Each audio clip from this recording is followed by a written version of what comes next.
Hello everyone, and welcome to the 10 things you didn't know about applying to Google Internships YouTube Live. My name is Iris and I am a tech intern recruiter here at Google.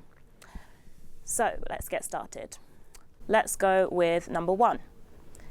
If you want to join our summer internship program in the summer of 2020, we'll be accepting applications in October. So be sure to apply as early as possible as the roles are open for a short period.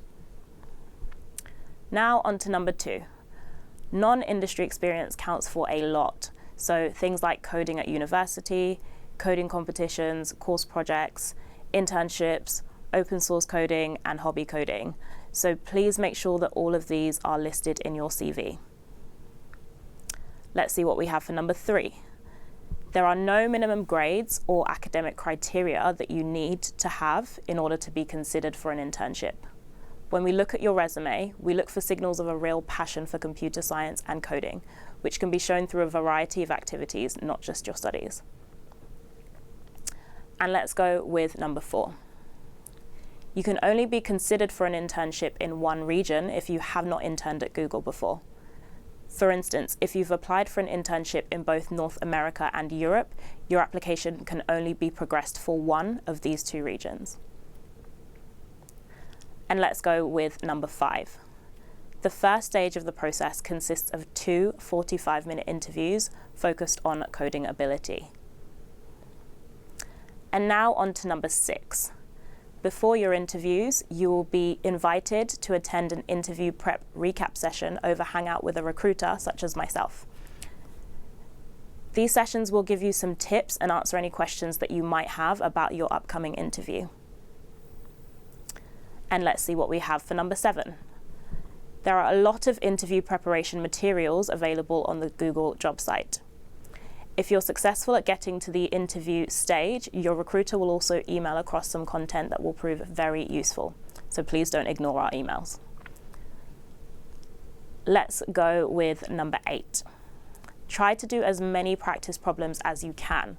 For instance, using Cracking the Code interview guidebook, or online practice problems such as Top Coder or one of the equivalents. Don't just rely on your textbooks. Now on to number 9. We offer internships in multiple product areas across a number of different locations. If you are successful in reaching the intern placement interview phase, you'll work closely with your recruiter to match you to a project based on your interests. In order to secure a match, flexibility really helps. So being flexible with things like the locations that you'll consider, as well as your interests, are really, really key. And last but not least, number 10. Prior to your technical interviews, you are asked to fill in a candidate questionnaire that details your skills and interests. We use your completed questionnaire to determine suitability for projects.